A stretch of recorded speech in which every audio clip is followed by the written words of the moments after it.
Hello बच्चों, कैसे हैं आप। मैं आपकी टीचर सुमन शर्मा एक बार फिर से अपने चैनल पर आप सभी बच्चों का स्वागत करती हूं और आशा करती हूं कि आप सभी बच्चे भी मस्त होंगे, बिंदास होंगे और बहुत ही प्रसन्नचित होंगे। आज मैं कक्षा 7 पल्लव हिंदी पाठ्य पुस्तक से बच्चों को जो कल मैंने पार्ट 1 कराया था मंत्र, उसका पार्ट 2 समझाने जा रही हूँ। कहानी का नाम है मंत्र, पार्ट 14, इसका भाग 2। जैसा कि कल हमने किया कि एक गरीब व्यक्ति अपने बच्चे को डॉक्टर के पास लाया, पर वो अपने खेलने के काम को ज़रूरी मानकर उसे छोड़ के चले गए और उसकी मृत्यु हो गई। और वो उस गरीब का एकमात्र सहारा था। अब इतने सालों बाद उस डॉक्टर साहब ने भी अपने बच्चे का जन्मदिन करा और 50 साल के अब वो हो गए हैं, पर शरीर से बिल्कुल हष्ट पुष्ट हैं। उनके बच्चे का जन्मदिन बहुत अच्छे से मनाया जा रहा है। उनके दोस्तों ने कहा भाई कि तुम हमें अपना शौक़ दिखाओ, तो वो सांपों को लेकर आता है और किस तरह एक सांप ने उसके हाथ पे डंक मारा और वो वहीं पर मूर्छित हो गया। उसका शरीर अब नीला पड़ता जा रहा है। ये हमने भाग 1 की कहानी में करा था। इसके बाद का जो हिस्सा है वो मैं आपको समझा रही हूँ। एक महाशय को किसी झाड़ने वाले से परिचय था, यानी उस भीड़ के अंदर एक को झाड़ने वाले का पता था। वह दौड़कर उसे बुला लाए, मगर कैलाश की सूरत देखकर उसे मंत्र चलाने की हिम्मत ना पड़ी। बोला, अब क्या हो सकता है सरकार, जो कुछ होना था हो चुका। हाँ, फिलहाल तो जो कुछ होना था हो चुका था। वही हरा भरा मैदान था, वही सुनहरी चांदनी एक निशब्द संगीत की भांति प्रकृति पर छाई हुई थी। वही मित्र समाज था, वही मनोरंजन के सामान थे, मगर जहाँ हास्य की ध्वनि थी वहाँ अब करुण क्रंदन और अश्रु प्रवाह था। यानी जहाँ थोड़ी देर पहले गाना बजाना एंजॉय हो रहा था, वहाँ अब दुख और आंसुओं के सिवा कुछ भी नहीं था। शहर से कई मील दूर एक छोटे से घर में एक बूढ़ा और एक बुढ़िया अंगीठी के सामने बैठे जाड़े की रात काट रहे थे।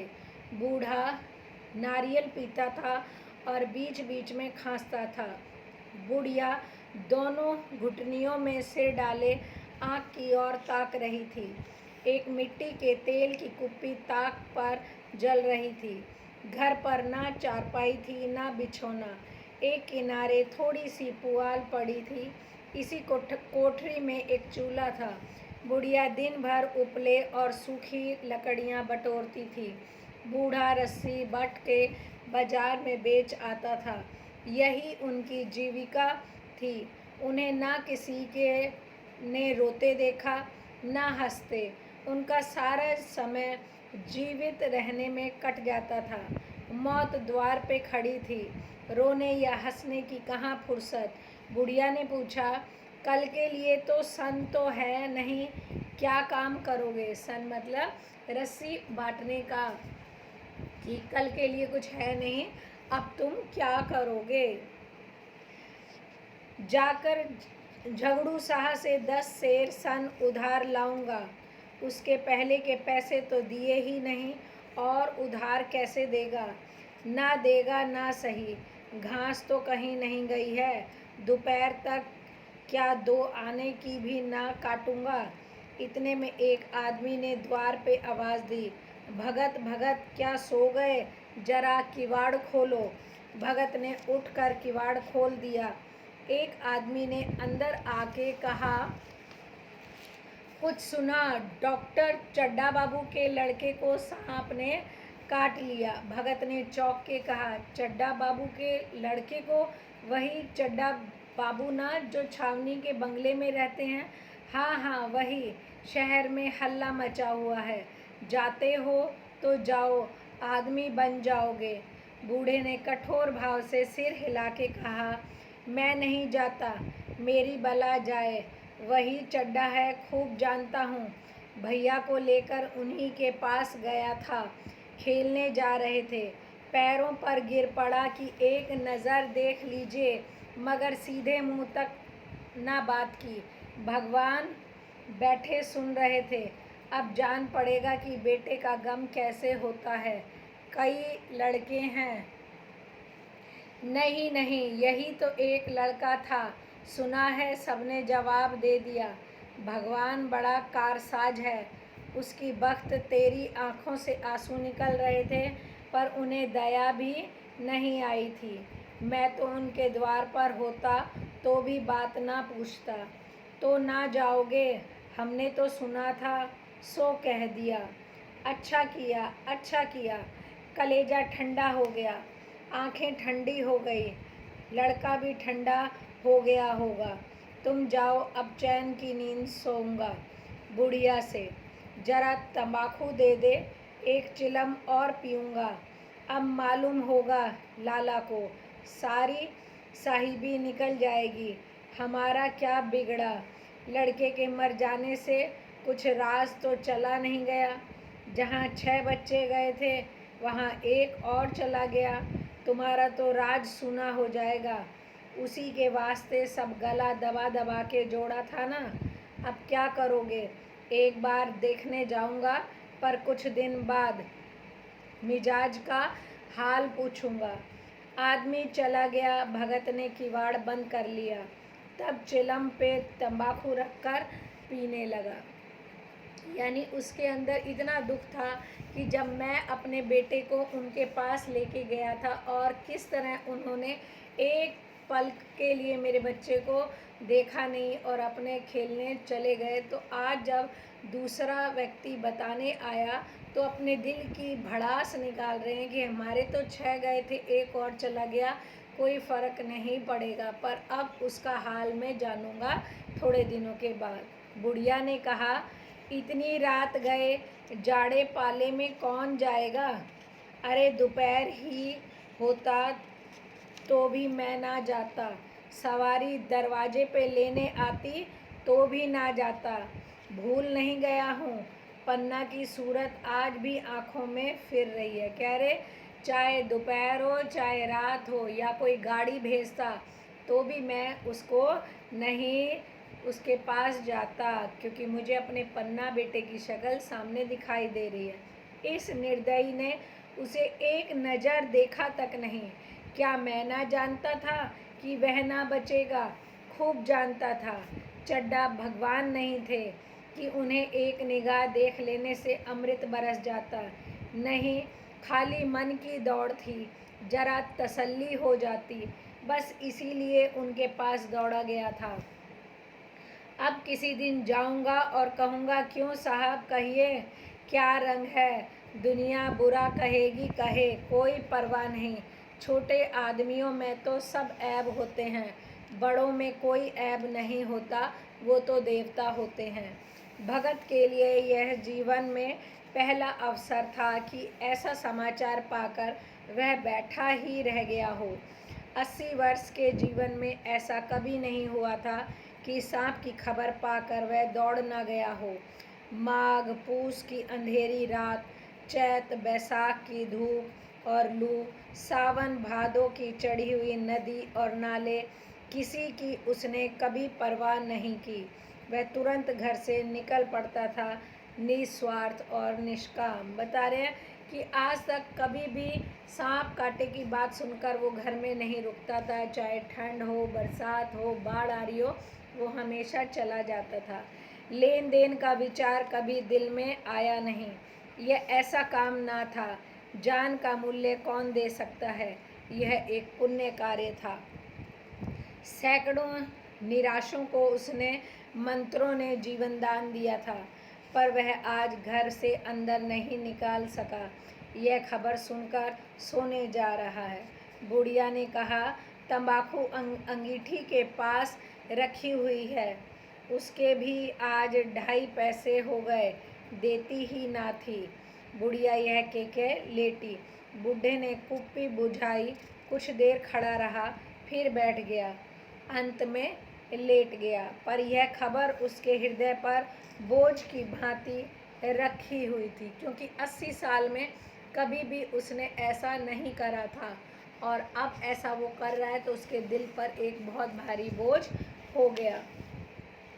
उसकी कोई चीज़ खो गई है, जैसे सारे कपड़े गीले हो गए हैं या पैरों में कीचड़ लगा हुआ है, जैसे कोई उसके मन में बैठा हुआ उसे घर से निकलने के लिए कुरेद रहा है। बुढ़िया जरा देर खर्राटे लेने लगी। बूढ़े बात करते करते सोते हैं और जरा सा खटका होते ही जागते हैं। तब भगत उठा, अपनी लकड़ी उठा ली और धीरे से किवाड़ खोले। बुढ़िया ने पूछा, कहाँ जाते हो? कहीं नहीं, देखता था कि कितनी रात है। अभी बहुत रात है, सो जाओ। नींद नहीं आती। नींद काहे को आएगी? मन तो चड्ढा के घर पे लगा हुआ है। चड्ढा ने मेरे साथ कौन सी नेकी की कर दी है जो वहाँ जाऊँ? वह आकर पैरों पड़े तो भी ना जाऊँ। उठे तो इसी इरादे से हो, उसकी पत्नी उसे कह रही है। नहीं री, ऐसा पगला नहीं हूँ कि जो मुझे काटे बोए उसके लिए फूल बोता रहूं। बुढ़िया फिर सो गई। भगत ने किवाड़ लगा दिए और फिर आके बैठा, पर उसके मन की कुछ ऐसी दशा थी जो कि बाजे की आवाज़ कान में पड़ते ही उपदेश सुनने वालों की होती है।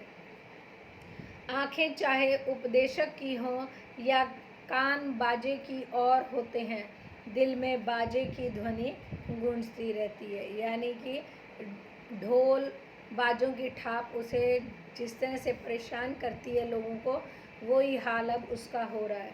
उसने फिर किवाड़ खोले, इतने धीरे से कि बुढ़िया को खबर भी ना हुई। बाहर निकल आया।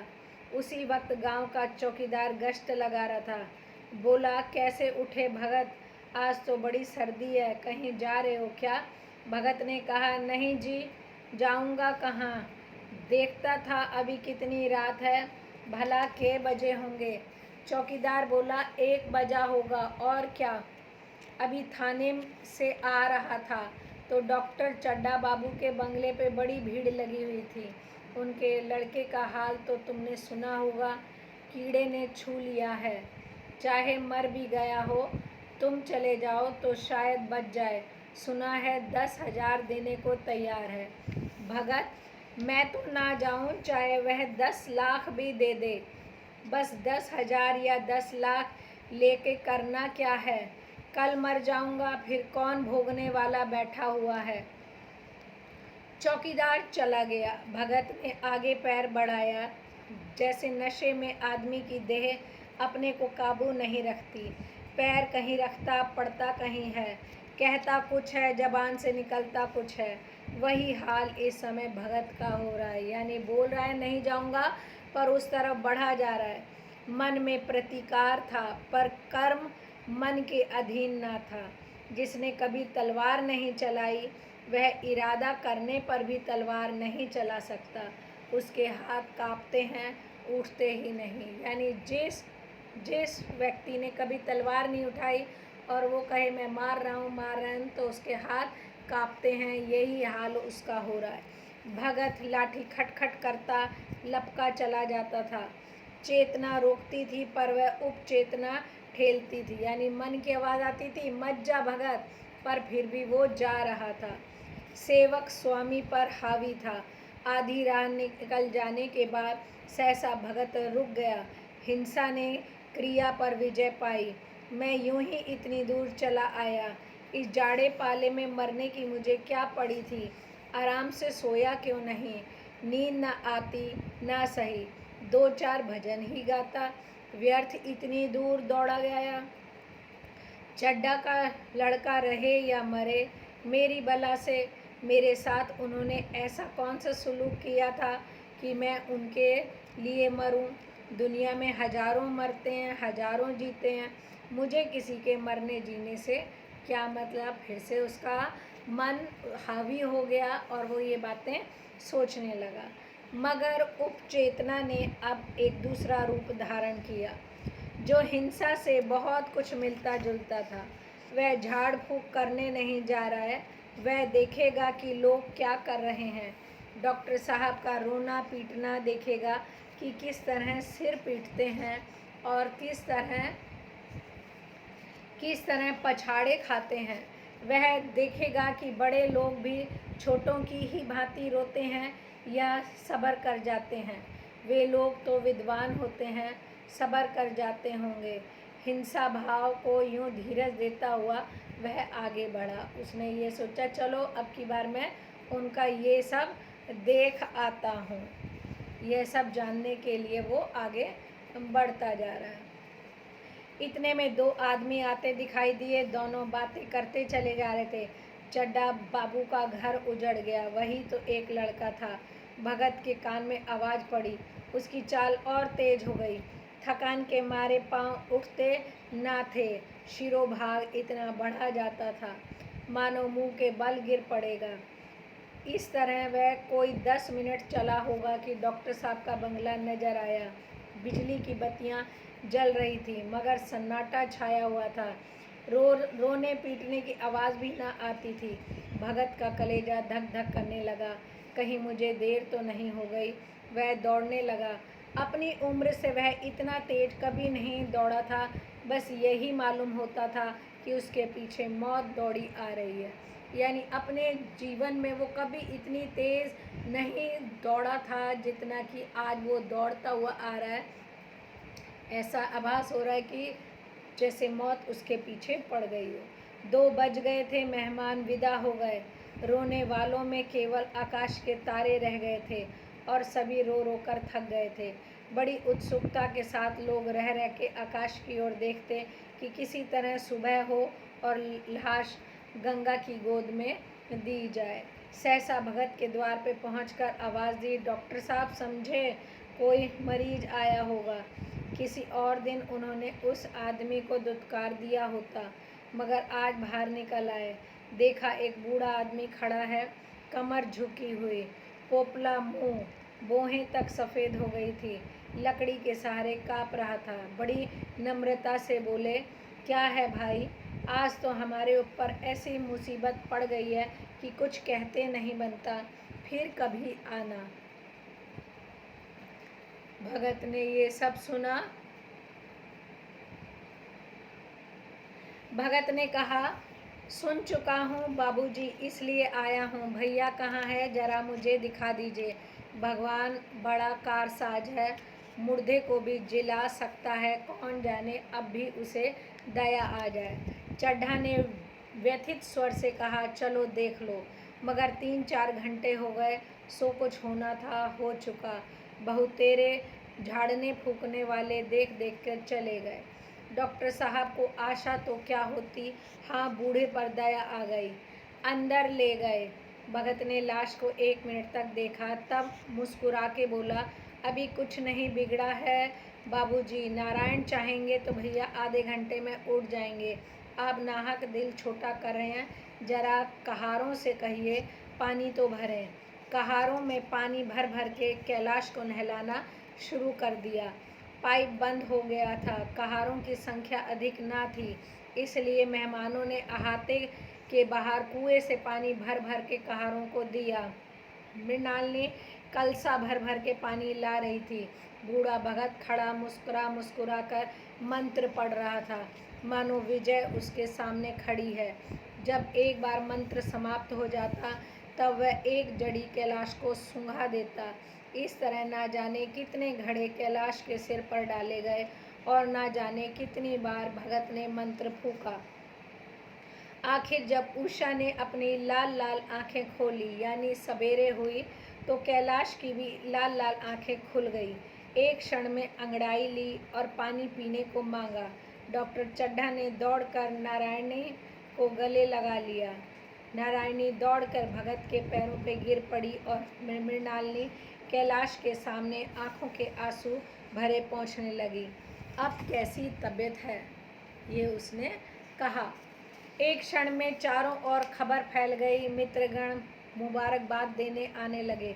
डॉक्टर साहब बड़ी श्रद्धा भाव से हर एक के सामने भगत का यशगान गाते फिरते थे। सभी लोग भक्त के दर्शनों के लिए उत्सुक हो बैठे। मगर अंदर जाके देखा तो भगत का कहीं पता न था।